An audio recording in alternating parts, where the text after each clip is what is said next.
कसैले कर गरेर लडाईँ जित्न नसकेर हारेपछि बाध्य भएर स्वीकार गरेका विषय होइन नि, हाम्रा कन्भिक्सनका कुराहरू हुन्। त्यसबाट जतिसुकै अप्रिय होस्, अहिले भन्दै जाँदा एउटा वाक्य प्रयोग गर्नु मलाई छ्यास्स चाहिँ बिज्यो। म यो कुरा पनि भन्न चाहन्छु, युद्धमा जित्न नसकेर हारेर आएर लोकतन्त्र मानेका हामी होइनौँ भन्नुभयो क्या उहाँले, माननीय गेवालीजीले। मलाई र शान्ति सम्झौताका सहयात्री सबैलाई चित्त दुख्ने कुरा हो भन्ने लागेको छ यो कुरा। उहाँले त बडो हल्का ढङ्गले भनिदिनु भयो। तपाईँ नेकपा एमालेको त्यति बेलाको तिनै नेता मध्ये होइन जो माओवादी आन्दोलनका नेताहरू, यहाँ बाबुरामजी यहीँ हुनुहुन्छ, हामी यहाँ सबै नेताहरू कमान्डरहरू हामी यहीँ छौँ। पटक पटक कहिले रोल्पामा, कहिले काठमाडौँमा, कहिले कहाँ भूमिगत रूपले माओवादीसँग संविधान सभामा गणतन्त्रमा सहमति गरौँ भन्न आउने तपाईँहरू नै होइन। अहिले तपाईँ पनि हुनुहुन्थ्यो नि त एकचोटि युद्धमा, टाउको काट्नेमा तपाईँ हुनुहुन्थेन र? मलाई किन भन्न बाध्य पार्नुभयो तपाईँले? तपाईँले भन्न के खोजेको? शान्ति सम्झौता गलत हो भन्न खोजे हो? इतिहास 5 जना श्रीमानहरूबाट माननीय शेरबहादुर देउवा प्रधानमन्त्री नियुक्त हुनुभएको छ। उति बेला श्री 5, अहिले श्रीमान 5। हाम्रो चिन्ता प्रणालीप्रति हो सभा महोदय। माओवादी केही पनि होइन, यसलाई अब मिचिदिए हुन्छ भन्ठानेका केही साथीहरूले। माओवादी चाहिँ अब विभाजित पनि भएको छ, यसको ओज ताप पनि घट्या छ, त्यसकारण यसलाई खिचिदिए हुन्छ भन्ने लाग्यो क्या हाम्रो साथीलाई। मैले त पटक पटक भन्थेँ आगोसँग खेल्ने काम चाहिँ त्यति राम्रो हुँदैन। त्यो राम्रोसँग यो आगोलाई एउटा इनर्जीमा परिणत गर्नेतिर ल्याइया छ। अहिले तपाईँहरूले हेर्नुभयो भने यसलाई हेप्न थाल्नुभयो, अपमानित गर्न थाल्नुभयो भने आगो फेरि सल्किन सक्छ। त्यो बुद्धितिर हामी कोही नजाउँ।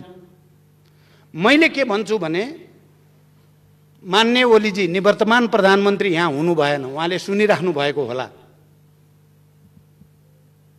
व्यक्तिगत अहङ्कार र दम्बले इतिहास निर्माण हुँदैन।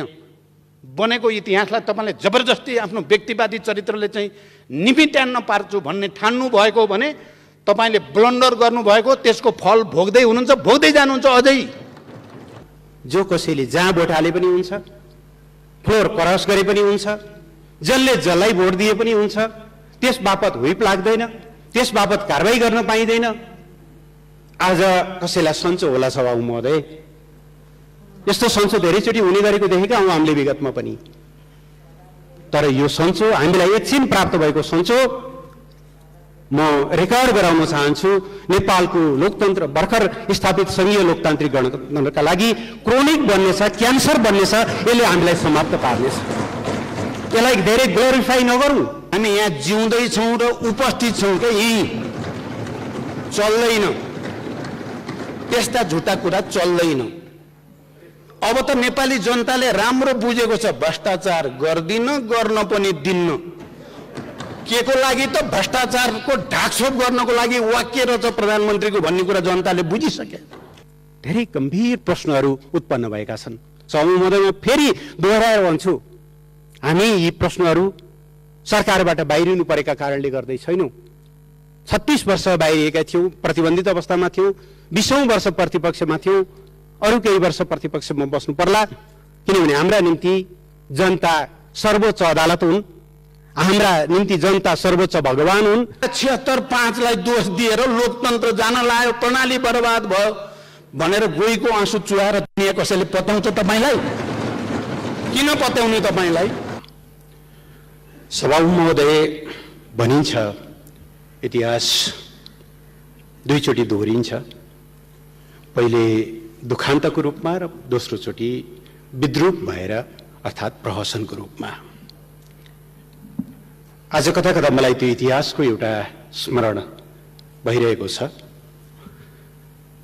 आज प्रधानमन्त्रीको रूपमा भर्खर विश्वासको मत मागेर यहाँबाट आफ्नो सिटमा फर्किनुभएका सम्माननीय शेरबहादुर देउवा गृहमन्त्री हुनुहुन्थ्यो 2048 साल पछि बनेको नेपाली कांग्रेसको सरकारमा। 2051 सालमा प्रधानमन्त्री गिरिजाप्रसाद कोइरालाले सरकारको नीति र कार्यक्रममाथि मतदान हुने क्रममा उहाँको पक्षमा मतदान हुने कार्यक्रममा नेपाली कांग्रेसकै 36 जना सांसदहरू अनुपस्थित रहनुभयो र त्यो सरकार ढल्यो। नेपालको संसदीय इतिहासमा दलभित्रको असहयोग या दलीय विभाजनले निम्ति आएको पहिलो घटनाको साक्षी सम्माननीय शेरबहादुर आफै हुनुहुन्छ।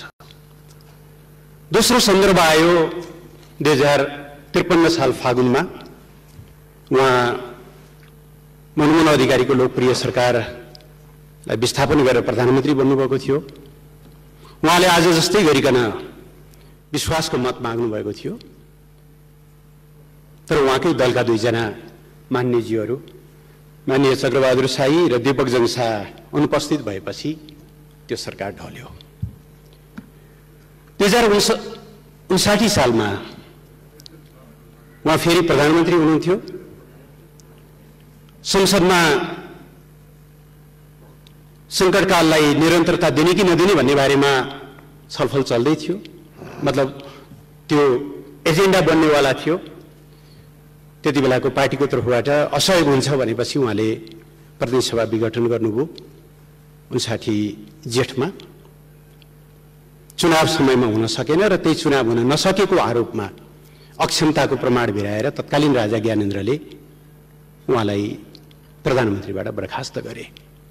मैले इतिहासको यो सन्दर्भ किन भनेको भने सम्माननीय सभामुख महोदय, नेपालको प्रजातान्त्रिक आन्दोलनमा, प्रजातन्त्रको इतिहासमा, संसदीय इतिहासमा दलहरूको विभाजनले सरकारहरू गिराउने, लोकतन्त्र कमजोर गर्ने, दल संसदीय व्यवस्थाप्रति, प्रजातन्त्रप्रति वितृष्णा जगाउने एउटा इतिहास स्थापित भएको छ। मैले प्रहसन किन भनेको, विद्रूप स्थिति किन भनेको भने तीन चोटि दलीय विभाजनको शिकार बनेर पहिला गृहमन्त्रीको रूपमा, पछाडि दुईचोटि प्रधानमन्त्रीको रूपमा बाहिरिनु भएका माननीय सम्माननीय शेरबहादुर देउवा आज 76-5 को एउटा अपव्याख्या, जसले 32 वर्ष अगाडि हामीले समाप्त पारेको निर्दलीय व्यवस्थालाई जसकेलाबाट छिराउने काम गरेको छ, त्यसैको सहारा लिएर प्रधानमन्त्री बन्दै हुनुहुन्छ। मैले यो बेला शुभकामना दिन, समर्थन गर्न कसरी गर्ने होला एउटा बडो अप्ठ्यारो स्थिति सृजना भएको छ। सम्माननीय सभामुख महोदय, मैले यो विषय आज नेकपा एमाले सरकारबाट बाहिरिनु पर्यो, प्रतिपक्षमा बस्नु पर्यो भनेर भनिरहेको छैन। सभामुख महोदय, नेपाल कम्युनिस्ट पार्टीको स्थापना 2006 सालमा भएको थियो। अहिले हामी 72 वर्ष हाम्रो पार्टीले आफ्नो इतिहास पूरा गरेको छ र यो 72 वर्षमध्ये 36 वर्ष त हामी प्रतिबन्धित भूमिगत बन्देज भएको अवस्थाबाट गुज्रिँदै आएका छौँ र यो पनि यो संसदमा म रेकर्ड गराउन चाहन्छु। 2006 सालमा जन्मेको पार्टीलाई 7 सालको क्रान्ति लगत्तै नेपाली कांग्रेस समेत सम्मिलित सरकारले प्रतिबन्ध लगाएको थियो। हामी 5 वर्षसम्म प्रतिबन्धित अवस्थामा काम गरेका थियौँ। पञ्चायतको राजाको त कुरै गर्नु परेन। त्यसकारणले प्रतिबन्धित हुनु, विपक्षमा रहनु हाम्रा लागि सामान्य विषय हो। सभामुख महोदय, बहुदल आएपछिका 30-32 वर्षमा पनि अधिकांश समय हामी प्रतिपक्षमा छौँ र त्यो प्रतिपक्षमा रहँदा हामीले के कति भएका छौँ मैले त्यतातिर जान चाहन्न। प्रश्न को सत्तामा गयो, को सत्तामा गएन भन्ने कुरा होइन। प्रश्न गेम फेयर भयो कि भएन भन्ने हो, प्ले फेयर भयो कि भएन भन्ने हो।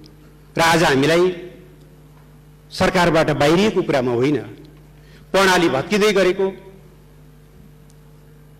सन्दर्भमा छ। प्रधानमन्त्रीबाट हट्नु पर्यो भन्ने पनि चिन्ता होइन सभामुख महोदय। लोकप्रिय प्रधानमन्त्री मनमोहन अधिकारी जम्मा 9 महिना उहाँले काम गर्नुभयो। आज पनि नेपाली जनताको जिब्रोमा हुनुहुन्छ, मनमनमा हुनुहुन्छ, मुटुमुटुमा हुनुहुन्छ। बर्दियामा बाढी आएको बेलामा बाढीको निरीक्षण गरेर फर्किने क्रममा हेलिकप्टर दुर्घटनाबाट 6000 फिट माथिबाट तल झर्नुभयो, घाइते हुनुहुन्थ्यो। अविश्वासको प्रस्तावमा उठाइएका मेरो बारेमा लागेका आरोपहरूको जवाफ मैले सदनमा उपस्थित भएर दिन्छु भन्दा केही दिन पनि नकुरिकन उहाँलाई टिचिङ हस्पिटलबाट जवाफ दिन बाध्य बनाएर सरकारबाट हटाइएको पनि हामीलाई सम्झना छ। हामी सर्लक्क हटेका हौँ। हामी कमब्याक गर्यौँ। फेरि याद रहोस्, हामीले कमब्याक गर्यौँ 2016 सालको स्थानीय तहको निर्वाचनमा शानदार झण्डै 2/3 सहित। अस्ति धेरै लामो समय भएको छैन, 73 साल साउनमा 9 गते होला सम्भवतः सम्माननीय प्रधानमन्त्री केपी शर्मा ओलीलाई यस्तै गरी दोष यति थियो उहाँले नाकाबन्दीको सामना गर्नुभयो, दोष यति थियो उहाँले चीनसँग पारमाणु सन्धि गर्नुभयो, दोष यति थियो क्रान्ति पुरा भइसकेपछि अब विकासका समृद्धिका सपना देख्नुपर्छ भनेर उहाँले सपना देखाउन थाल्नुभयो। 9 महिनाको बीचमा उहाँलाई हटाइयो। हामी सर्लक्क हट्यौँ। कमब्याक गरेको कुरा सदनलाई जानकारी नै छ। त्यसकारणले प्रश्न हामी सरकारबाट हट्दैछौँ, प्रधानमन्त्रीबाट हट्दैछौँ भन्ने कुरा बिल्कुलै होइन। तर यसका लागि हामीले आज कुन विधि अवलम्बन गर्दैछौँ? नेकपा एमाले विधिको शासनमा विश्वास गर्छ।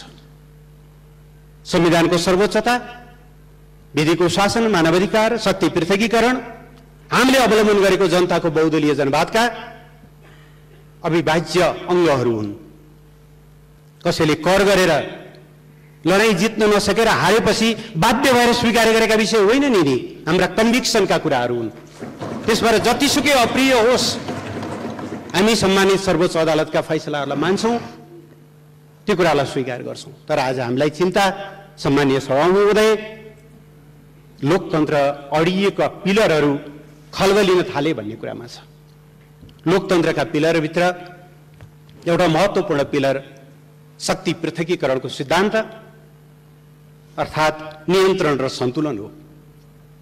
कुनै पनि लोकतान्त्रिक प्रणालीले सर्वोच्च अदालतले सिधै प्रधानमन्त्री तोक्ने कुराको कल्पना गर्दैन, अपेक्षा गर्दैन। आज हामी यो विषय राष्ट्रिय राजनीतिमा छिराइरहेका छौँ। धन्यवाद पनि सम्मानीय प्रधानमन्त्रीले दिनुभयो। मलाई एउटा याद भयो, सम्मानीय सभामुख महोदय, घरिघरि म इतिहासतिर पनि फर्किनेछु। 2061 साल जेठमा होला सम्भवतः सम्मानीय प्रधानमन्त्री शेरबहादुर देउवा राजाबाट प्रधानमन्त्री नियुक्त हुनुभयो। त्योभन्दा अगाडि 59 असोजमा उहाँलाई बर्खास्त गरिएको थियो। त्यति बेला उहाँले भनेको कुरा म सम्झिन्छु, मैले आज श्री 5बाट न्याय पाएँ। श्री 5ले दिनुभएको त्यो न्याय माघ 19मा गएपछि कहाँ गयो हामी सबैलाई थाहा छ। आज इतिहास 5 जना श्रीमानहरूबाट माननीय शेरबहादुर देउवा प्रधानमन्त्री नियुक्त हुनुभएको छ। उति बेला श्री 5, अहिले श्रीमान 5। हाम्रो चिन्ता प्रणालीप्रति हो सभामुख महोदय। ल एकछिनको निम्ति मानिलिउँ प्रतिनिधि सभा विघटन गलतै थियो भन्ने हो भने पनि अदालतले सर्लक्क भकुण्डो ल्याएर ल खेलाडी तिमीहरू नै हो, सत्ता र प्रतिपक्ष, फल्नाले फाउल गर्यो, ल तिमीहरू आफै यहाँबाट जहाँबाट फाउल भएको थियो त्यही अस्ति भर्खरै हामीले युरो कप देख्यौँ, कोपा अमेरिका देख्यौँ, रेफ्रीले के गरे? जहाँ फाउल भयो त्यहाँ सानो पाउडर छरेर मार्क लगाएर बल त्यही लगाएर त्यहीबाट फ्री किक दिनुपर्ने हो कि के दिनुपर्ने हो, ती पेनाल्टी दिनुपर्ने हो, त्यहीबाट दिएको होइन र? हामी कहाँ त कस्तो भयो भनेदेखि रेफ्रीले आफै गोल हानिदिनु भयो, विजेता घोषणा गरिदिनु भयो। चिन्ता यहाँनिर हो, रेफ्रीले हानेको गोलबाट विजयी हुनुभएको छ। तर प्रणाली भत्कियो भने प्रधानमन्त्री त सम्माननीय प्रधानमन्त्री 4 चोटि यसभन्दा अगाडि भइसक्नु भएको, अहिले 5औं चोटि हुनुहुन्छ। कहिलेकाहीँ ठट्टा गरेर हो कि साँच्चै हो भन्नुहुन्छ पनि, ज्योतिषीले त मलाई 7 चोटि हुने भनेका छन् भनेर हुनु पनि होला। तर प्रणालीको कष्टमा, देशको कष्टमा, लोकतन्त्रको कष्टमा कोही प्रधानमन्त्री बन्ने नबन्ने कुरा धेरै महत्त्वपूर्ण हुन्छ जस्तो लाग्दैन। त्यसकारणले यो शक्ति पृथकीकरण जसरी खलबलिएको छ, मलाई ज्यादै चिन्ता छ, हाम्रो दललाई ज्यादै चिन्ता छ। हुँदै जाँदा माननीय न्यायाधीशहरूले के पनि भन्नुभएको छ भनेदेखि कहिलेकाहीँ त्यस्तो पर्छ नि त। मैले थ्रु आउट पढेको छु उहाँहरूको 167-68 पृष्ठ लामो कति। एक ठाउँमा भन्दै जाँदा के भन्नुभएछ भने कहिलेकाहीँ त्यस्तो सिधै अदालतले भनिदिनु पर्ने अवस्था आउन सक्छ। मानिलिउँ कि 76-1 अनुसार कुनै पार्टीले बहुमत प्राप्त गर्यो, तर राष्ट्रपतिले नियुक्त गर्नु भएन भने के गर्ने? त्यति बेला अदालतले भनिदिनु परेन? कहाँको परिकल्पना होला यो? यसो गरेर लोकतन्त्र बलियो होला? हामी गाउँघरबाटै आएका छौँ, अधिकांश ओदानमा दाउराले भात पकाएर आएका छौँ। ओदानको एउटा मात्रै खुट्टा भाँचियो या एउटा मात्रै खुट्टा अग्लो या होचो भयो भने सभामुख महोदय कसौडी पल्टिन्छ, अगेनामा पाक्दै गरेको भात खस्किन्छ। हामीलाई चिन्ता शक्ति पृथकीकरणका ती 3टा पद्धतिहरू भत्किए भन्ने कुरा हो। दोस्रो, हाम्रो चिन्ता निर्वाचनमा जाने कुरालाई अलोकतान्त्रिक भनियो, निरङ्कुश भनियो। कस्तो विडम्बना छ।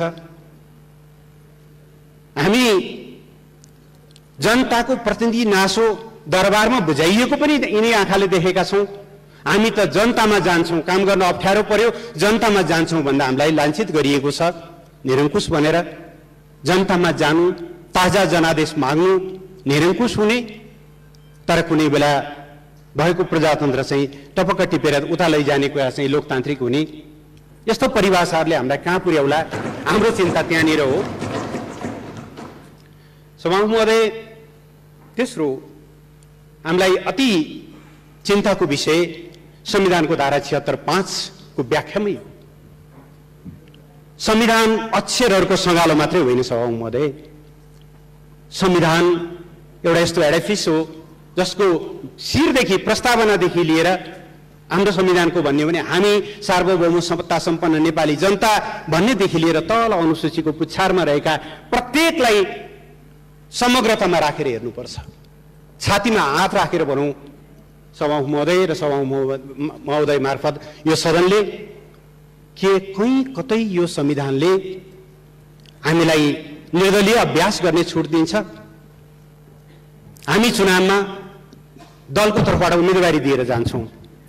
सम्मानीय शेरबहादुर देउवाले पार्टी सभापतिको हैसियतले उहाँले कसैलाई टिकट दिनुहुन्छ, माननीय केपी शर्मा ओलीले पार्टी अध्यक्षको हैसियतले टिकट दिनुहुन्छ।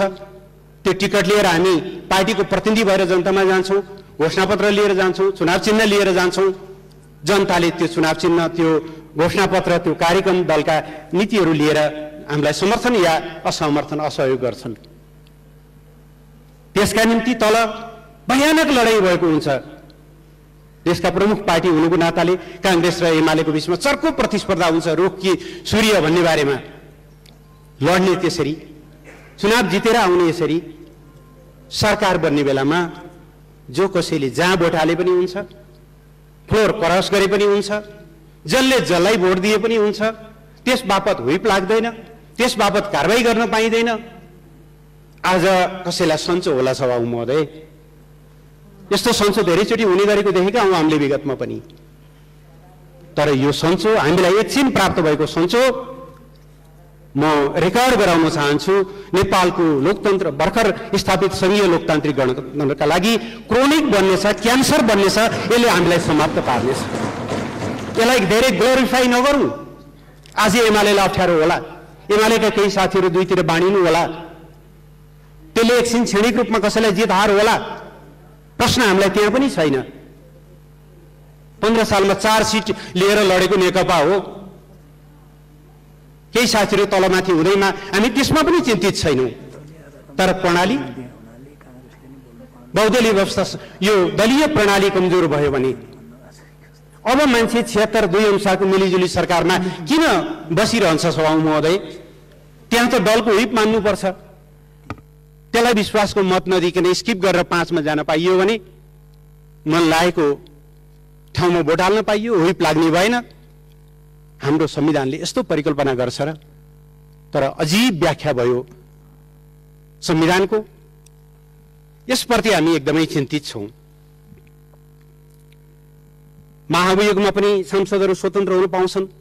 सभामुख महोदय संविधानले को मान्छे प्रधानमन्त्री बन्न पाउने, को प्रधानमन्त्री बन्न नपाउने भनेर प्रष्ट व्याख्या गरेको छ। तर सम्मानित सर्वोच्च अदालतले संविधानको त्यो प्रतिनिधि सभाको हरेक सदस्य यदि उनलाई दलको समर्थन छ या दलहरूको समर्थन छ भने प्रधानमन्त्रीको योग्य उम्मेदवार हो, हुन पाउँछ। यदि उसमा फौजदारी अभियोग लागेको छैन, नैतिक पतन देखिएको छैन आदि इत्यादि भने। तर 76-3 अनुसार विश्वासको मत नलिएको प्रधानमन्त्रीले 5 मा गएर क्यान्डिडेटै हुनु पाउँदैन। यो संविधान संशोधन होइन र सभामुख महोदय, अदालतलाई संविधान संशोधन गर्न हो र हामीले भनेको संविधानको त व्याख्या गर्ने पो भनेको हो। धेरै गम्भीर प्रश्नहरू उत्पन्न भएका छन्। सभामुख महोदय, म फेरि दोहोऱ्याएर भन्छु, हामी यी प्रश्नहरू सरकारबाट बाहिरिनु परेका कारणले गर्दै छैनौँ। 36 वर्ष बाहिरिएका थियौँ, प्रतिबन्धित अवस्थामा थियौँ, 20औं वर्ष प्रतिपक्षमा थियौँ, अरू केही वर्ष प्रतिपक्षमा बस्नु पर्ला। किनभने हाम्रा निम्ति जनता सर्वोच्च अदालत हुन्, हाम्रा निम्ति जनता सर्वोच्च भगवान हुन्। जनताको विश्वास भएसम्म हामीलाई कसैले बहिर्गमित गर्न सक्दैन। हामीलाई आज पनि विश्वास छ, प्रत्येक चोटि जब जनताले कोरोनाको खोप लगाउनेछन् यो सरकारलाई सम्झिनेछन्। किनभने 1,61,00,000 मात्रा खोप हामीले सुनिश्चित गरेका छौँ। जब प्रत्येक नागरिकले 72 सालको भूकम्पमा भत्किएका घर महिनौं वर्षौंसम्म बाहिर बस्नु पर्दा त्यो अवस्थाबाट अहिले सुरक्षित घरमा फर्केका छन् 8 लाख परिवार। उनीहरूले धन्यवाद केपी ओली भन्ने छन्। बाराका पर्साका टोर्नाडो पीडित नागरिकहरूले भन्ने छन् 869 घर परिवारलाई, जसलाई हामीले 5 महिनाको बीचमा घर बनाएर सुरक्षित घर बनाएर दियौं। उहाँहरूले सम्झिनेछन्। सुन्दरा आसपास धरहरा हेर्दै, दाहिनेपट्टि रानी पोखरी हेर्दै, चुच्चे नक्सा हेर्दै, सगरमाथाको बढेको 8848.86 मिटर उचाइ हेर्दै सरकारलाई जनताले सम्झिरहनेछन्। हामीलाई त्यो कुरामा पीर छैन। 8848.86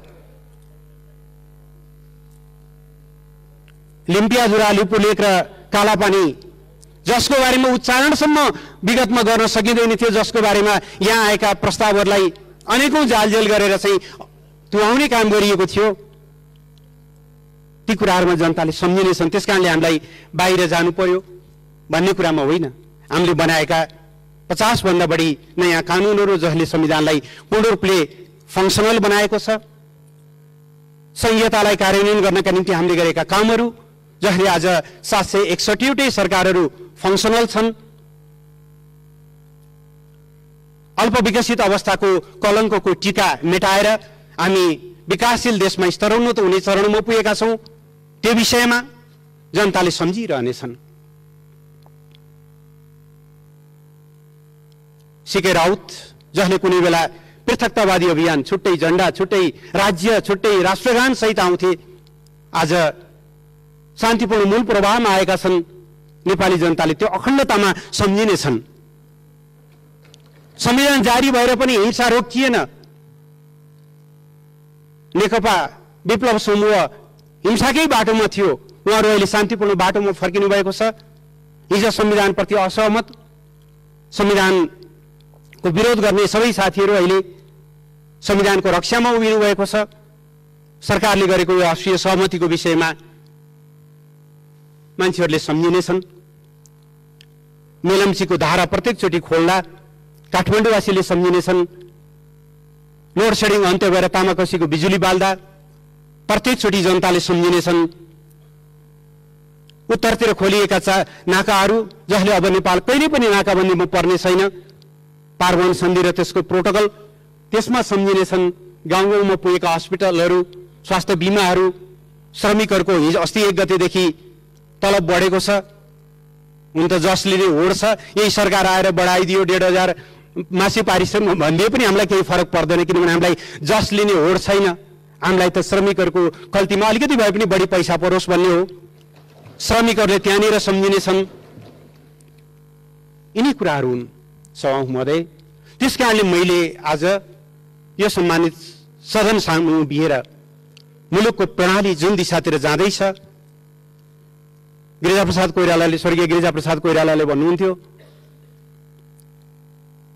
एउटै पुस्ताले 3 चोटिसम्म प्रजातन्त्रको लागि लड्यो, अब आउने पुस्ताले लड्नु पर्दैन।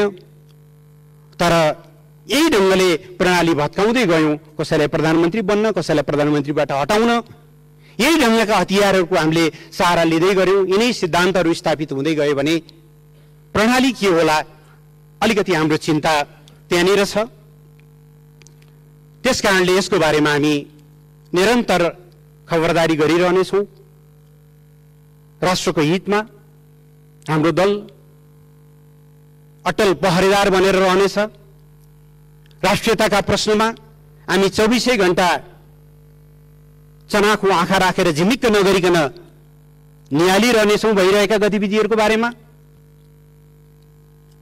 देश र जनताको हितमा, लोकतन्त्र र संविधानको रक्षाका खातिर हामी रचनात्मक प्रतिपक्ष बस्नेको रूपमा रहनेछौँ। सभामुख महोदय, यस्तो रचनात्मक प्रतिपक्ष होइन जसले, मलाई फागुन 23 गते साँझ यस्तै बेलाको सम्झना आइरहेछ सभामुख महोदय, त्यति बेलाको सरकारले एसिड पीडितहरूमाथि भएको त्यो बर्बर अत्याचारलाई अन्त्य गर्नको लागि पीडकहरूलाई कानुनी दायरामा ल्याउन अध्यादेश ल्याएको थियो। तर त्यो अध्यादेश यहाँ पेश हुन पाएन। हामीले खोप लगाउन सुरु गरिसकेका थियौँ इमर्जेन्सी अथराइजेसन मार्फत। अध्यादेश नलाइकन, खोप सम्बन्धी ऐनमा संशोधन नगरिकन त्यो भ्यालिड हुँदैन थियो, वैध हुँदैन थियो। त्यो हामीले प्रस्तुत गर्न पाएनौँ। सत्यनिष्ठ निलम्बन आयोग, बेपत्ता व्यक्ति छानबिन सम्बन्धी आयोगका म्यादहरू सकिन लागेका थिए, ती अध्यादेशहरू प्रस्तुत हुनु पाएनन्। हामीले एउटा बडो दारुण दृश्य देखेर त्यस दिन फर्किनु पर्यो। हामी त्यस्तो प्रतिपक्ष होइन सभामुख महोदय। अहिले देख्नुभयो नि प्रतिपक्ष कस्तो हुनुपर्छ भन्ने कुरा। सरकारले ल्याएका हरेक कुराको विरोध गर्नुपर्छ भन्ने भएको भए विरोध गर्ने विषयहरू थियो होलान्, तर हामीले गर्दैनौँ। मेरिट बेसमा, इस्यु बेसमा जहाँनिर विरोध गर्नुपर्छ नेकपा एमाले सशक्त ढङ्गले विरोध गर्नेछ। जहाँनिर विरोध गर्नु पर्दैन त्यहाँनिर विरोध गर्दैन। हामीलाई विरोध कुनै फेसन, कुनै रहर होइन। हामी त्यो ढङ्गले जाने छैनौँ। हाम्रो एउटै आग्रह छ। म धन्यवाद भन्न चाहन्छु सम्माननीय प्रधानमन्त्रीज्यूलाई कि उहाँले अघिल्लो सरकारले थालेका राम्रा कामहरूले निरन्तरता पाउनेछन् भन्नुभयो। त्यसले निरन्तरता पाउने कुरामा यहाँले प्रतिपक्ष सकारात्मक रहेको पाउनुहुनेछ। तर कुनै बहानामा तिनीहरूलाई उल्ट्याउन खोजियो भने फेरि प्रतिपक्षको भूमिकामा हामी सशक्त ढङ्गले नै प्रस्तुत हुनेछौँ। सम्मानीय सभामुख महोदयले देशको स्थितिको निम्ति, देशको अहिलेको अवस्थाको निम्ति सहकार्य, सहमति, समझदारीको कुरा गर्नुभयो। राम्रो कुरा हो। हामी चाहन्छौँ त्यस्ता संस्थाहरू, त्यस्ता आसनहरू, त्यस्ता गरिमामय पदहरू सबैका साझा बन्न सकुन्। त्यो भूमिका व्यवहारमा सबैतिरबाट प्रकट हुन सकोस्। यिनै कुराहरू राख्दै सम्माननीय सभामुख महोदय, नटसेलमा म यही भन्न चाहन्छु, जुन बाटोबाट, जुन विधिबाट सरकार परिवर्तन भयो, त्यो विधि, त्यो बाटो मुलुकको लोकतन्त्रका निम्ति दूरगामी नकारात्मक प्रभाव पर्ने बाटोबाट आएको हुनाले यसचोटि सम्माननीय प्रधानमन्त्री शेरबहादुर देउवालाई नेकपा एमाले समर्थन गर्न नसक्ने, विश्वासको मत दिन नसक्ने, हामी प्रतिपक्षमा रहने र प्रतिपक्षमा रहेर जनताको भूमिका तदनुरूप निर्वाह गर्ने जानकारी गराउँदै म आफ्नो भनाइलाई टुङ्ग्याउन चाहन्छु। धन्यवाद, नमस्कार। हामी बडो विचित्रको अनुभव, राजनैतिक अनुभवबाट गुज्रिन बाध्य भएका छौँ। संविधान सभाबाट संविधान हामीले मिलेर बनायौँ, निरङ्कुशताका विरुद्ध आन्दोलन हामीले मिलेर गर्यौँ, निर्वाचन हामीले मिलेर लड्यौँ, प्रतिस्पर्धा पनि गर्यौँ र एउटा सपना, एउटा परिकल्पना हामीले गरेका थियौँ। तर अहिले 5 वर्ष नपुग्दै दुई पटक संसद विघटन अनि फेरि अदालतबाट संसद पुनर्स्थापनाको नेपालको इतिहासमा सायद यस्तै अनुभव त पहिलाको छैन। हुन त एकजना मान्नेले विगतका थुप्रै विघटनका अनुभवहरू तिता मिठा रहेको कुरा बताउनु भयो, तर यस्तो अनुभव यस्तै किसिमको त थिएन। 2/3 बहुमतको प्रधानमन्त्रीले आफ्नो बहुमत हुँदा हुँदै पटक पटक संसद विघटन गर्ने र देशलाई दुर्घटनामा धकेल्ने त पहिलो पटक नै नेपालको इतिहासमा भएको हो। यो विडम्बना आज मैले चाहिँ यो सम्मानित सदन अगाडि मैले बोल्नु पर्दा, जसले गठबन्धनबाट एउटा राजनीतिक स्थायित्व होला देशमा भन्ठान्यो र प्रस्ताव लिएर गयो, त्यो मान्छेले बोल्नु पर्दा पार्टी एकता गरौं र देशमा लेफ्टहरूको राम्रो जनाधार छ, ठुलो उभार आउला र विकास समृद्धितिर देश लान सकिएला भनेर एकताको प्रस्ताव राख्ने मान्छेले आज उभिएर यो सदन दोस्रो पटक पुनर्स्थापित भएको सदनको अगाडि उभिँदा अब मेरो अनुभूति के होला? मलाई लाग्छ मान्य सदस्यहरूले गहिरो गरी विचार गर्नुभयो भने त्यसलाई बुझ्न सक्नुहुन्छ भन्ने मलाई लाग्छ। यस्तो दुर्दशा यति छिटो देख्न पर्ला भनेको भए मैले किन गठबन्धनको प्रस्ताव लान्थेँ होला, किन पार्टी एकताको प्रस्ताव लान्थेँ होला। त्यसकारण मैले यहाँ अहिले पनि त्यति स्वाभाविक लागिराखेका छैन यो बीचका घटनाक्रमहरू पनि। म विषयमा 2-4 कुरा भन्नुभन्दा अगाडि नै के भन्न चाहन्छु भने अस्ति प्रधानमन्त्रीको शपथ ग्रहण कार्यक्रम या नियुक्तिको प्रक्रियाभित्र हामी राष्ट्रपति भवनमा राष्ट्रपति कार्यालयमा चाहिँ केही अस्वाभाविक खालका परिघटना भए। मैले खाली ध्यानाकर्षण मात्रै गराउन चाहन्छु। त्यहाँ प्रधानमन्त्री नियुक्तिको सन्दर्भमा प्रयोग भएको भाषा जो थियो संविधानको मर्म र भावना विपरीत थियो र शपथ ग्रहण नै रोकिएको थियो। त्यो आफैमा यस्तो खालको पटक पटक हुने कुरा थिएन। त्यो भन्दा पनि हरेक पटक हामी शान्ति प्रक्रियामा आएपछि पनि आउने प्रधानमन्त्री र जाने प्रधानमन्त्री साइड बाई साइड कुर्सीमा बस्ने, त्यो कांग्रेसको होस् कि कम्युनिस्टको होस्, त्यो एमालेको होस् कि माओवादीको होस्, त्यो अर्को कसैको किन नहोस्, हुन्थ्यो र शपथ ग्रहण पछि कुर्सी साटिन्थ्यो। तर अहिले सम्मान्य शेरबहादुर देउवाजीका सन्दर्भमा त्यो दृश्य देखिएन। निवर्तमान प्रधानमन्त्री त्यहाँ उपस्थित हुन आवश्यक ठान्नु भएन। हेर्दा त सानो टेक्निकल कुरा भन्न पनि सकिन्छ, तर यो को भित्र लोकतान्त्रिक संस्कार छ, भिन्न मतलाई स्वीकार नसक्ने आँट कोमा छ, भिन्न परिस्थितिको सामना गर्ने आँट कोसँग छ छैन भन्नेसँग सम्बन्धित एउटा गम्भीर नैतिकताको प्रश्न, संस्कारको प्रश्न, लोकतन्त्रसँग जोडिएको प्रश्न भन्ने म ठान्छु। मैले पटक पटक यहाँ आएपछि हाम्रो प्रमुख सचेतकलाई सोधेँ, निवर्तमान प्रधानमन्त्री केपीजी आउनुहुन्छ नि, उहाँले बोल्नुहुन्छ नि भनेर सोधेँ। 3 चोटि सोधेँ मैले आज। मलाई प्रमुख सचेतकले भन्नुभयो आउनुहुन्छ, उहाँले नै बोल्नुहुन्छ भन्नुभयो। मैले सामान्य रूपमा के सोचेको थिएँ, आज पुनर्स्थापित यो पहिलो संसदको बैठकमा पूर्व प्रधानमन्त्रीको हैसियतले पनि, प्रतिपक्ष दलको नेताको हैसियतले पनि, यो सदनले पनि केपीजीको मुखबाट नै आफ्ना कुरा सुन्न चाहेको थियो र देशले पनि आजको दिन सदनको रोस्टमबाट निवर्तमान प्रधानमन्त्रीले के चाहिँ भन्नु होला भन्ने सुन्न चाहेको थियो। त्यो पनि भएन। अब उहाँ अरू बिमारी भएर केही हो कि मलाई त्यो त थाहा छैन, तर मलाई उहाँले नै बोल्नुहुन्छ भनिएको थियो। यो पनि मलाई अलिकति अस्वाभाविक जस्तो चाहिँ महसुस भएको छ। यो लोकतान्त्रिक संस्कार हो कि अलोकतान्त्रिक हो भन्ने कुरामा पनि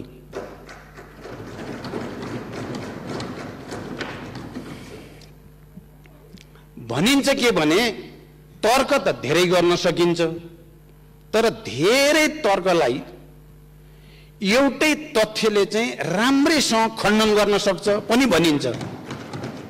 अहिले अघि प्रतिपक्षको तर्फबाट मान्य सदस्यले जे जति कुरा राख्नुभयो, हामी त्यही पार्टीको नेतृत्वमा नबसेको हुन्थ्यौं भने त हामी केपीजीको अहंकार र दम्भको अत्याचारको जाँतोमा नपिसिएका हुन्थ्यौं भने त उहाँले भनेको चाहिँ अलिअलि हो कि भन्न पनि सकिन्थ्यो।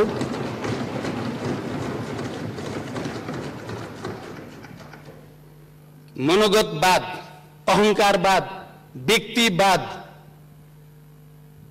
चरम महत्वाकांक्षा, छल कपट जाल झेल भन्ने एउटा गर्ने अर्को, त्यसको साक्षी हामी हुँदैनथ्यौं भने त यो देशमा उहाँले चाहिँ उल्टा पाल्टा सुल्टा कुरा गरेर नि होला होला भन्थे होला।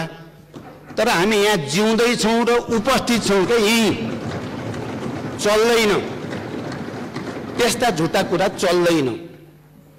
अब त नेपाली जनताले राम्रो बुझेको छ, भ्रष्टाचार गर्दिन, गर्न पनि दिन्न। केको लागि त भ्रष्टाचारको ढाकछोप गर्नको लागि वाक्य रहेछ प्रधानमन्त्रीको भन्ने कुरा जनताले बुझिसके, त्यो पनि चल्दैन। लोकतन्त्रको कुरा, म अरू कुरा लामो व्याख्यातिर जान बिल्कुल चाहेको छैन सभामुख महोदय। लोकतन्त्रको कुरा गर्दा पहिलोचोटि संसद विघटन गर्दा उहाँले भनेको कुरा के हो त? केपीजीले भनेको कुरा के थियो भने पार्टीभित्र मलाई काम गर्न दिएन, त्यसकारण विघटन गरे। सबैले सुन्नु भएको छ, पार्टीभित्र काम गर्न नदिएको हुनाले संसद विघटन गर्न पाइन्छ? तपाईँ हामी सबैले स्वीकारेको कुरा के हो भने प्रतिनिधि सभा अथवा यो संसद भनेको जनताको सार्वभौम अधिकारको उपभोग गर्ने सर्वोच्च संस्था हो। पार्टीभित्र विवाद मिलाउन नसकेको कारणले संसदलाई भिक्टिम गर्न पाइन्छ? कुन चाहिँ लोकतन्त्र हो यो? कुन चाहिँ लोकतान्त्रिक संस्कार हो यो? पार्टीभित्र विवाद हुँदा पार्टीको मेजोरिटीलाई स्वीकार गर्न नसक्ने, मेजोरिटीलाई जबरजस्ती सत्ताको बलमा त्यसलाई खिच्न खोज्ने चाहिँ कुन चाहिँ लोकतान्त्रिक संस्कार हो? त्यो पनि छोडिदिउँ। संसद, अघि मान्य गेवालीजीले भनेको कुरातिर म थोरै मात्रै जान चाहन्छु। उहाँले विगतको थुप्रै अनुभव बताउनु भयो। पहिलो कुरा त यो संविधान 46 साल पछिका बनेका तमाम सरकारहरू भएको प्रतिनिधि सभाको विघटन र मध्यावधिको प्रक्रिया भन्दा बिल्कुल फरक चीज हो भन्ने कुरा स्मरण गर्न म सबैलाई अनुरोध गर्न चाहन्छु। यो शान्ति सम्झौता पछिको ठूलो ऐतिहासिक राजनीतिक परिवर्तन पछिको संघीय लोकतान्त्रिक गणतन्त्र अन्तर्गतको, राजतन्त्र अन्तर्गतको होइन। त्यो संविधान हो भन्ने कुरा किन बिर्सिन खोजिँदैछ? पहिलाका तिता मिठा अनुभवहरू, राजतन्त्र कालका राजा महाराजाहरूले गरेका, उनीहरूले गरेका प्रधानमन्त्रीका नियुक्ति आदि इत्यादि सबैसँग शान्ति सम्झौता पछि संघीय लोकतान्त्रिक गणतन्त्र पछि संविधान सभा पछि बनेको संविधानको जस्ताको तत्त्व तुलना हुनै सक्दैन। यो अर्कै चीज। म त्यतापट्टि पनि लामो व्याख्या गर्न चाहन्न। म के भन्न चाहन्छु भने माओवादी पार्टी र 7 राजनीतिक दल जसको नेतृत्व गिरिजाप्रसाद कोइरालाले गर्नुभएको थियो, बीचमा शान्ति सम्झौता भएर एउटा नयाँ पोलिटिकल कोर्स यो देशमा अगाडि बढ्यो र त्यो नयाँ राजनैतिक कोर्स अन्तर्गत संविधान सभा र संघीय लोकतान्त्रिक गणतन्त्र भएको हो। र विगतका अनुभवहरू, विगतका अरू त भइहाले, 46 सालको ऐतिहासिक जनआन्दोलन पछिका सरकार बन्ने र भत्किने अनुभवहरूको शिक्षा लिएर नै सचेत रूपले तपाईँ हामी सबै होइन, अहिले जो साथीहरू बडो चिन्ता लाग्यो भन्नुभयो, ती चिन्ता गर्ने साथी पनि संविधान सभामा हुनुहुन्थ्यो होइन र? तपाईहरु पनि संविधान बनाउनेमा सहभागी होइन र? 76 को धारा 76 को उपधारा 5 अब फेरि पटक पटक प्रधानमन्त्रीलाई सनक छुट्यो भने, इच्छा जाग्यो भने या अप्ठ्यारो पर्यो भने खुरुक्क संसद विघटन गर्ने यो प्रावधान चाहिँ राख्न हुँदैन भनेर कयौं दिन बहस गरेर राखिएको 76.5 होइन। अनि तपाईलाई यो 76.5 ले बडो त्यत्रो चिन्ता लागेको छ भने मान्य सदस्यहरुलाई म भन्न चाहन्छु, प्रतिपक्षी दलमा रहनु भएकालाई तपाईको इमानदारीता के हुन्थ्यो, तपाईको लोकतान्त्रिक संस्कार के हुन्थ्यो भने संविधान संशोधन गरौं। यो 76 को उपधारा 5 ले लोकतन्त्रलाई क्षति पुग्ने भयो भनेर तपाईले कहिले भन्नुभयो? अनि तपाई त्यसको रिसले संसद विघटन गर्दै हिँड्ने, सार्वभौम संस्थालाई निर्मम तरिकाले प्रहार गर्दै हिँड्ने, जनताको मन मुटुमा छुरा रोपे जस्तो गरिकन जनताले चुनेका प्रतिनिधिहरूलाई हत्या गर्दै हिँड्ने, म राजनीतिक भाषामा भनेको हत्या हो, यसलाई फेरि अर्को अर्थमा नलियोस्। अनि अहिले आएर 76.5 लाई दोष दिएर लोकतन्त्र जान लाग्यो, प्रणाली बर्बाद भयो भनेर गोईको आँसु चुहाएर दुनिया कसैले पताउँछ तपाईलाई? किन पत्याउने तपाईलाई? बार बार विघटन गरेर लोकतन्त्रको चाहिँ निर्मम हत्या गर्ने, अनि चाहिँ बडो चिन्ता, प्रणालीको चिन्ता। 76.5 के हो? 76.5 सार्वभौम यो प्रतिनिधि सभाको विशेषाधिकार हो। त्यो पार्टी भन्दा माथि जनताको सार्वभौम अधिकारको संरक्षण गर्नको लागि प्रतिनिधि सभालाई दिएको विशेषाधिकार हो। त्यो त्यसको प्रयोग हुँदा तपाईहरुलाई त्यत्रो चिन्ता?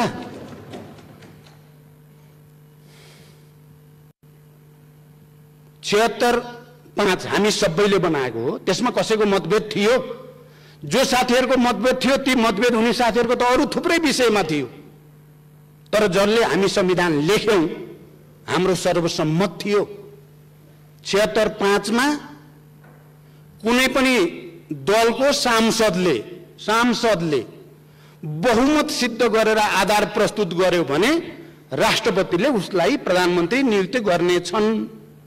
एकदम स्पष्ट कुरा त्यही हो। दल भन्दा बाहिर भनेको छैन।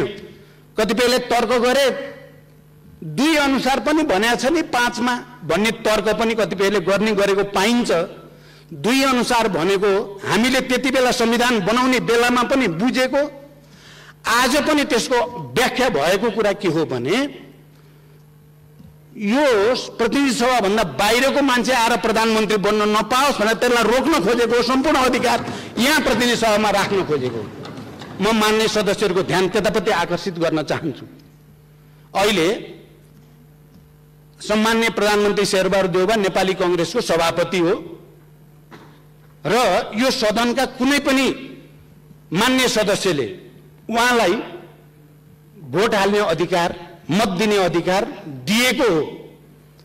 5 ले दिएको हो। दिएको मात्रै होइन, तपाई हामी सबैलाई थाहा छ 149 जना मान्य सदस्यहरूको हस्ताक्षर सहित राष्ट्रपतिकामा राष्ट्रपतिजीले भने अनुसार नै दाबी प्रस्तुत गरेको हो।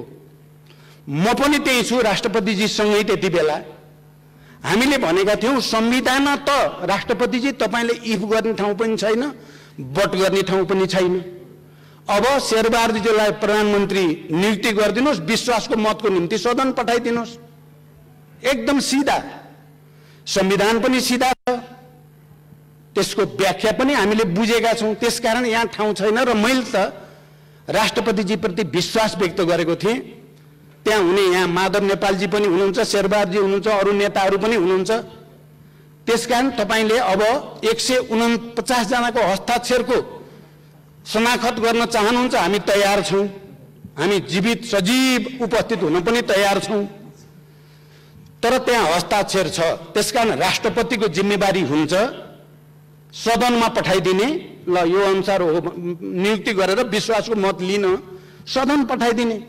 अनि सार्वभौम संस्थाले विश्वासको मत दियो, उहाँ प्रधानमन्त्री कन्टिन्यू गर्नुहुन्छ, भएन उहाँ जानुहुन्छ। मैले यो कुरा भनेको थिएँ र मलाई आशा थियो उहाँले त्यही गर्नुहुन्छ, तर उहाँले त्यसो गर्नु भएन। हुँदै नभएको 153 भएर प्रधानमन्त्री बेला केपीजीले 3 जनाको हस्ताक्षर रहेछ, लास्ट टाइममा 3 जनाको पो रहेछ हस्ताक्षर त, अरूको त लगेर 153 दाबी गर्नेलाई पनि उस्तै 149 जनाको चाहिँ हस्ताक्षर लिएर बकाइदा नेताहरू पूर्व प्रधानमन्त्रीहरूको लाइन गएका छौँ हामी, त्यसलाई पनि उस्तै। यो पो हो लोकतन्त्रप्रतिको उपहास। यति सोझो कुरालाई बुझ्न यति गाह्रो किन भइरहेको छ हामीलाई? त्यसकारण अहिले हामीले नै होइन र तपाईँ हामी सबैले सर्वसम्मत रूपमा संविधानको अन्तिम व्याख्या त सर्वोच्च अदालत हुनेछ। लेख्ने हामी होइन, सही गर्ने हामी होइन, सर्वोच्चले गर्यो। पहिलो संसद विघटन हुँदा पनि हामीले जनताको आवाज पनि सुन्यौं।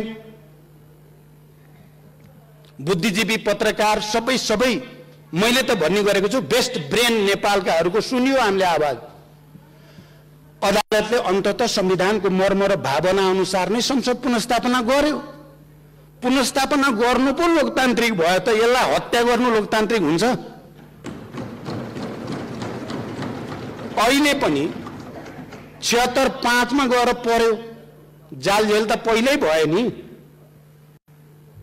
3 को प्रधानमन्त्रीले 4 मा चाहिँ आफैले मार्ग प्रशस्त गर्छु भनेर 5 मा फेरि लास्टमा दाबी गरेर रातारात संसद विघटन गर्ने लोकतन्त्र, यो संविधान मिचियो, लोकतन्त्र मिचियो भन्ने चाहिँ फेरि अराजक प्रणाली विहीन, यो मिल्ने कुरा हो र यो कहाँ मिल्यो? क्या कुराको तालमेल तारतम्य त मिल्नु पर्यो नि कहीं न कहीं। अनि अदालतले 76 अस्ति हाम्रो राष्ट्रपति कार्यालयमा छलफल हुँदा पनि यही विषय भएको थियो। 76-5 अनुसार 149 जनाको हस्ताक्षर लिएर गएपछि शेरबहादुरजीलाई प्रधानमन्त्री नियुक्ति नगर्नु पो संविधान विरोधी काम भयो, लोकतन्त्र विरोधी काम भयो। अदालतले नियुक्त गरे होइन शेरबहादुरलाई, 76-5 को व्याख्या गरे हो। एकदम क्लियर होस्, 76-5 को व्याख्या गरिदियो।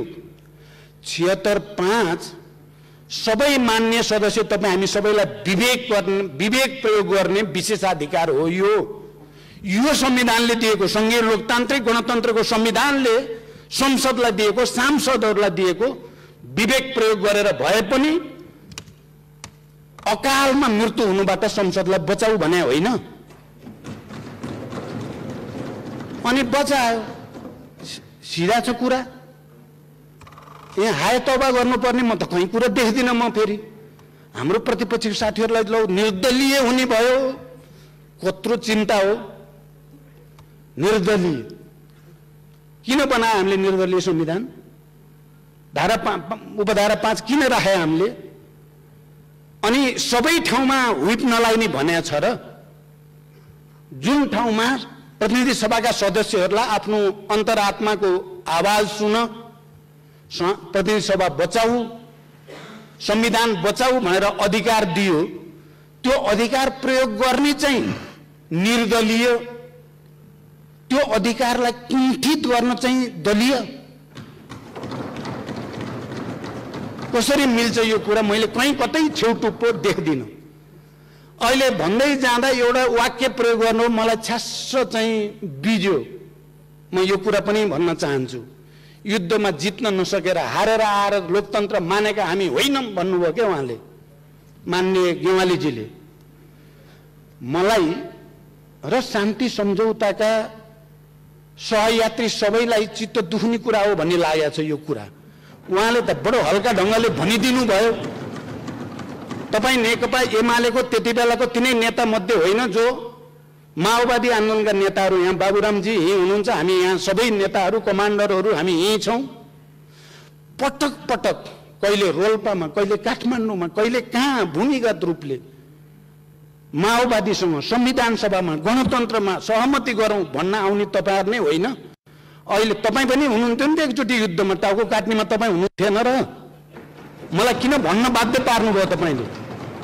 तपाईँले भन्न के खोजेको? शान्ति सम्झौता गलत हो भन्न खोजे हो या माओवादीले लोकतन्त्रको पक्ष लिन हुन्न भन्न खोजे हो? क्या हो? माओवादीले चाहिँ संविधानको पक्षमा बोल्न हुन्न, बरु माओवादीले चाहिँ संविधानको पक्षमा बोल्न हुन्न, बरु मैले त के देख्छु नेपालको इतिहासमा यसलाई दिगो बनाउँछ त यही विचारले। पछि हतियार उठाएर शान्ति यही पनि लोकतान्त्रिक अरूलाई त विचार भएको देखेको छु मैले त। अनि तपाईले माओवादीलाई चाहिँ लोकतन्त्रको कुरा गर्नु। माधवजी हुनुहुन्छ यहाँ आज, उहाँ पनि बडो चिन्तित त बरु उहाँ हुनुहुन्छ माधवजी, जसले गणतन्त्रको निम्ति, संविधान सभाको निम्ति, शान्ति सम्झौताको निम्ति नेकपा एमालेको नेतृत्व गरेर भूमिका खेल्नुभयो। आज उहाँलाई पनि निकै ठुलो पीडा दिइएको छ, निकै ठुलो अपमान दिइएको छ। के त्यो चाहिँ लोकतान्त्रिक हो? जसलाई सम्मान गर्नुपर्ने हो उसलाई अपमानित गर्ने चाहिँ लोकतन्त्र हुन्छ? त्यसैकारण मैले नि भन्छु, यहाँ चाहे नेपाली कांग्रेसले 7 सालमा हतियार उठायो, 17 सालपछि पनि उठाएको हो। नेकपा एमालेको पृष्ठभूमि पनि हतियार उठाएकै पृष्ठभूमि हो। अनि तपाईहरु चाहिँ लोकतान्त्रिक हुन पाउने, अलि अगाडि आएको हुनाले पाउने, माओवादी चाहिँ नपाउने भन्ने हुन्छ? के तर्क हो यो? क्या सानो तर्क देखिन्छ, तर त्यो भित्र धेरै गहिरो कुरा छ। यही कारणले शान्ति प्रक्रिया टुङ्ग्याउन अरुचि देखिने कारण पनि यही हो कि त्यसकारण म अब टुङ्ग्याउनेतिर जान्छु। म यो सम्मानित सदन अगाडि नेपालको इतिहासको वास्तविकतालाई कसैले पनि बङ्ग्याउने कोसिस नगरौं। शान्ति सम्झौता, संविधान सभा र संघीय लोकतान्त्रिक गणतन्त्र पछि बनेको संविधान हो यो। यसमा थुप्रै नयाँ प्रावधानहरू छन्। नेपाललाई शान्तिलाई दिगो कसरी पार्ने, लोकतन्त्रलाई अझ विकसित र परिमार्जित कसरी गर्ने, नेपाली समाजका सबै उत्पीडित वर्ग, जाति, क्षेत्र, लिङ्ग, समुदायलाई समावेशी र समानुपातिक ढङ्गले कसरी समेटेर लैजाने भन्ने तमाम मुद्दाहरू भएको इन्क्लुसिभ डेमोक्रेसीको एउटा दस्तावेज हो अहिलेको संविधान। यो कुरालाई आत्मसात गर्न छोडेर अब हामीले एकले अर्कालाई घारे हात लाउन थाल्यौं भने हाम्रो भाग्य भविष्य के हुन्छ? चिन्ता त त्यहाँ पो छ त। म सम्मानित सर्वोच्च अदालतलाई आभार सहित धन्यवाद भन्न चाहन्छु। यो पटक उहाँहरूले संविधानलाई डिरेल गर्न खोज्ने, संघीयतालाई डिरेल गर्न खोज्ने पछिल्लो चरण राष्ट्रवाद, राष्ट्रियता के भयो भन्ने कुरा जनतालाई सबैलाई थाहा छ। मध्यरातमा कोसँगको वार्तापछि कहाँबाट पोलिटिक्स कता लान खोजियो भन्ने कुरा हामीले नेपाली जनताले नहेरिकन बसेको छ र।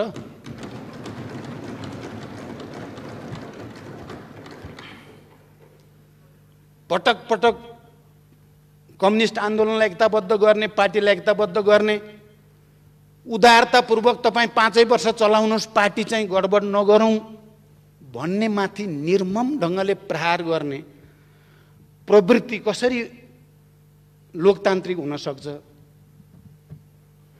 त्यसकारण अब भन्न थाल्यो भने धेरै नै हुन्छ।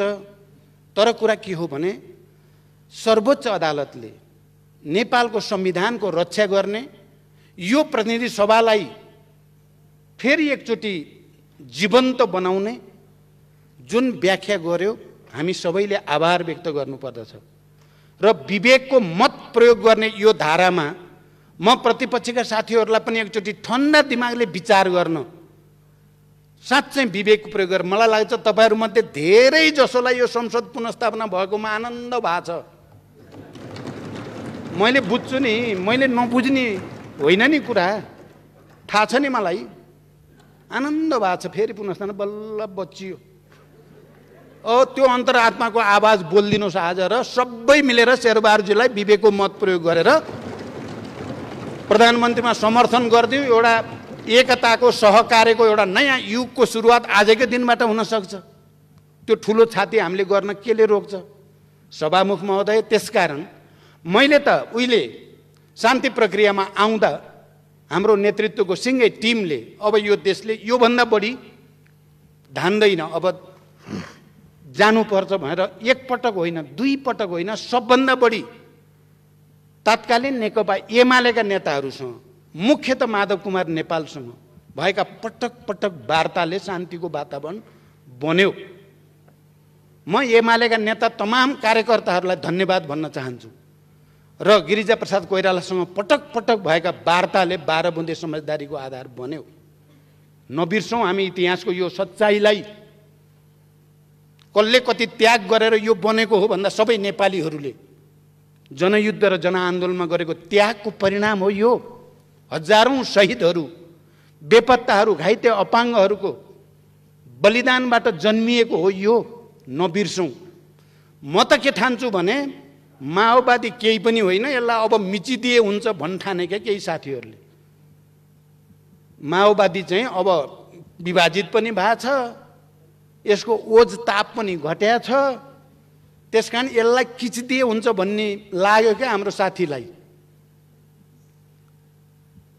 मैले त पटक पटक भन्थेँ आगोसँग खेल्ने काम चाहिँ त्यति राम्रो हुँदैन।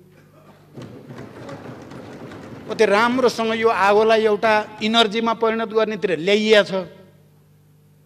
अहिले तपाईँहरूले हेर्नुभयो भने यसलाई हेप्न थाल्नुभयो, अपमानित गर्न थाल्नुभयो भने आगो फेरि सल्किन सक्छ। त्यो बुद्धितिर हामी कोही नजाउँ। मैले के भन्छु भने मान्य ओलीजी निवर्तमान प्रधानमन्त्री यहाँ हुनु भएन, उहाँले सुनिराख्नु भएको होला। व्यक्तिगत अहङ्कार र दम्बले इतिहास निर्माण हुँदैन। बनेको इतिहासलाई तपाईँले जबरजस्ती आफ्नो व्यक्तिवादी चरित्रले चाहिँ निमिट्यान्न पार्छु भन्ने ठान्नु भएको हो भने तपाईँले ब्लन्डर गर्नुभएको, त्यसको फल भोग्दै हुनुहुन्छ, भोग्दै जानुहुन्छ अझै।